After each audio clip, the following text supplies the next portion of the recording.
This is a tutorial about how to make Barry jump. There are a lot of tutorials online that will show you how to build a doll armature for stop motion animation. My doll is made from wood for the bones and aluminium thread, twisted aluminium thread for the joints.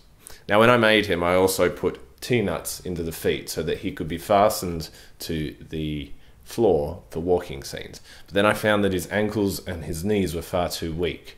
As long as he's upright, he usually holds himself.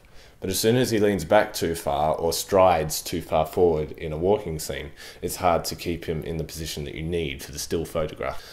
So you can see if he's leaning back to catch a ball or whatever, he can't support himself on one foot. So that's a tip. Always try to make your ankles and your knees as strong as possible. But another reason I decided to do a rigging for when he jumped is because simply his feet leave the floor. Basically what I did is I took the same concept as the joints in the doll, and I applied that very simply to make the rigging. So all it is 3 strands of one of the thicker gauge aluminium wire.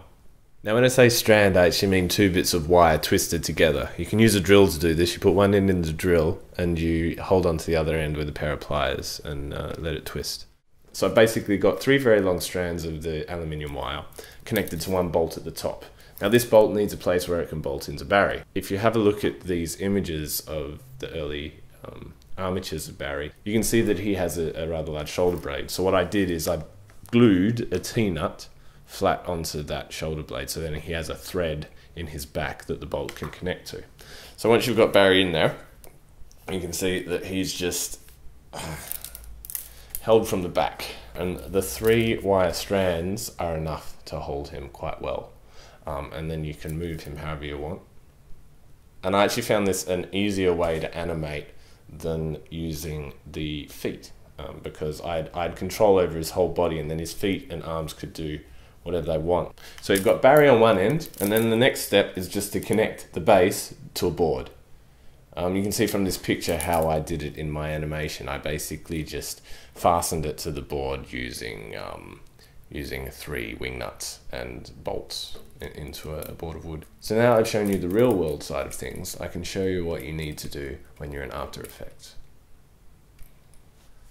Okay, I'm going to assume that you already know how to create a composition and move a video in. I've exported from Dragonframe, then I've imported into After Effects. So if I go through it, at the moment he's connected to the ground with a bolt through his foot.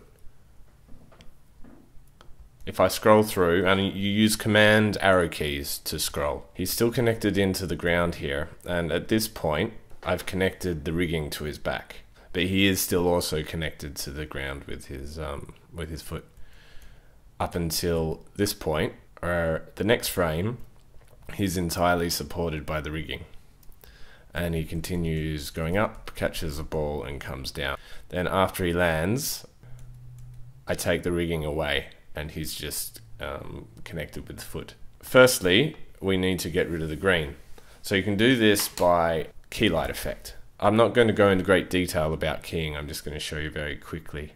So you go to Effects and Presets, type in key, it'll search and find key light. Select the clip that you want the effect on, double click, it'll move it in. To do it really quickly, you just grab the screen color, find a place on screen, click it, and it'll do it. And see the grey and white checks means that's now transparent, so you can put things behind it and it will show through. As you can see with this particular instance of the keying, he still has shadowing in the background, and it isn't a perfect key. So I'm going to delete that, and I'm going to use key light effect that I had already pre-done. What I want to concentrate on this is how we use masks to get rid of all the other stuff that you can see on screen, because we want it to be entirely transparent. First thing we can do is we can create a mask around Barry. So we can just give him an area where he moves, and it will mask out everything outside that area.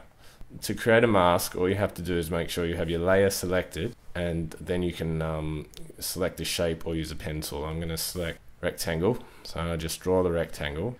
It's created a mask around Barry here. Okay, so we got mask 1 around Barry, so we can scroll through this and make sure that I haven't cut off any parts of him. I've cut off his head and hand here, so I'm going to hit V, double click, so I get a transform, and then stretch out. But of course we still have the rigging monster behind him, and we have to mask that out as well. So what we can do is we scrub through to the first frame where it gets in the way, which is about here. We do the same thing, except this time I want to use the pen tool. I'm just going to zoom out using Command negative and make sure that I include the entire region here. So I'm going to go up like this. Now I have to kind of zoom in because it gets a little bit more detailed. I want to create a curve around his elbow. So his elbow's included, but the rigging isn't. So with the pen tool, if you just click once, it'll create a corner.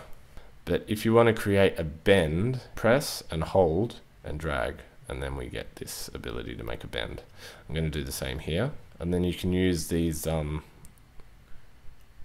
parts to change the curvature. Right, so now I can continue making the mask. So once I click back at the start, we've got another mask. But what this has done is it's added it. It hasn't subtracted it. So we have to go down here. This is mask 2, the one we just created. We change add to subtract. Right, so we zoom out. So we fix this frame. But of course, if we now move through the frames, we find that it's eating parts of Barry that we don't want it to. So what we have to do now is change the mask for each frame.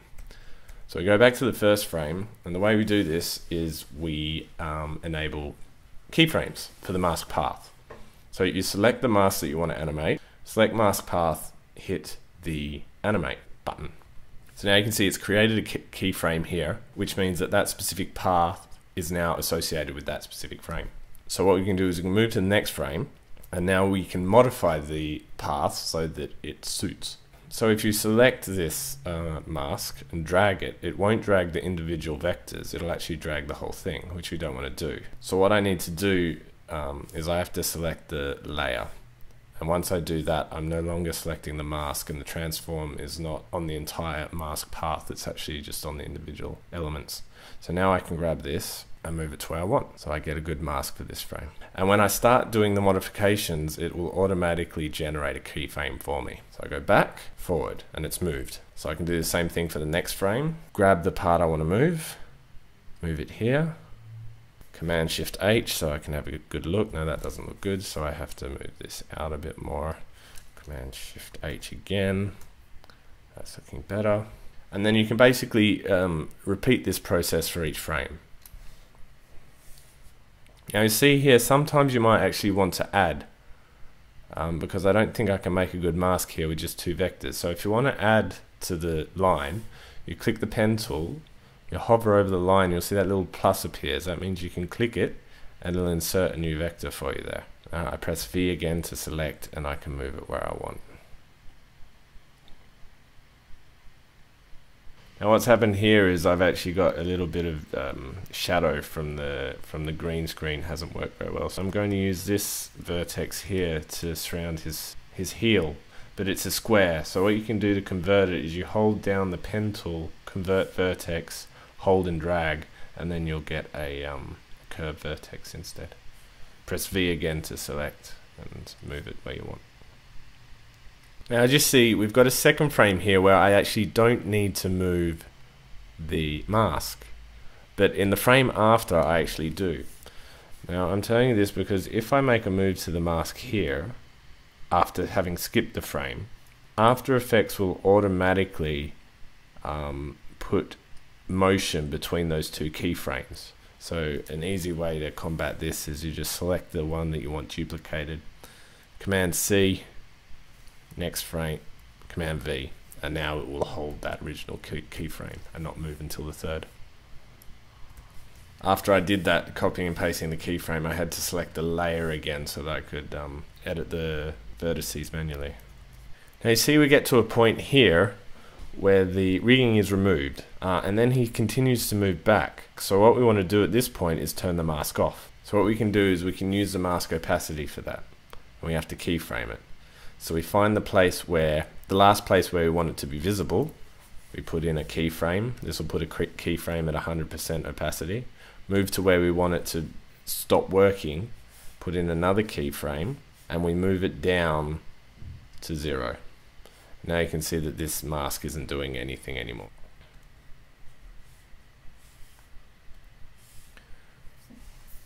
So you can see at this frame there's a little bit of the rigging that's showing up between his back and his elbow. So to fix this, I'm going to create a new mask. So I select the layer, I go up here, I change this to an ellipse, create an ellipse,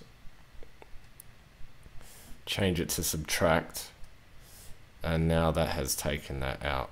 So I can press V, move it around to where I want it. If I remove the markings, you can see that it's a little bit sharp, so you can fix that up by putting a feather on there. I'll put a feather of about 5 pixels. You can see that's blurred it. It looks a bit more realistic. So I put the lines back on. Now we only want this to show up for 1 frame, so I'm going to do the same technique as before. I'm going to use the opacity to change it. So in this, I'm going to turn on keyframing. For this frame we have 100%. Move back to that frame. We want to remove this, so I turn the opacity down to 0. That's not working anymore. I move to the other side of the keyframe, opacity to 0 again. And now that is only working in that one specific frame. So if we zoom out and we see exactly what's happening here, you can see how the mask moves through the frames. And if you play the whole thing back from the start, we have removed the rigging from Barry. So I hope this tutorial was useful. Thank you for watching.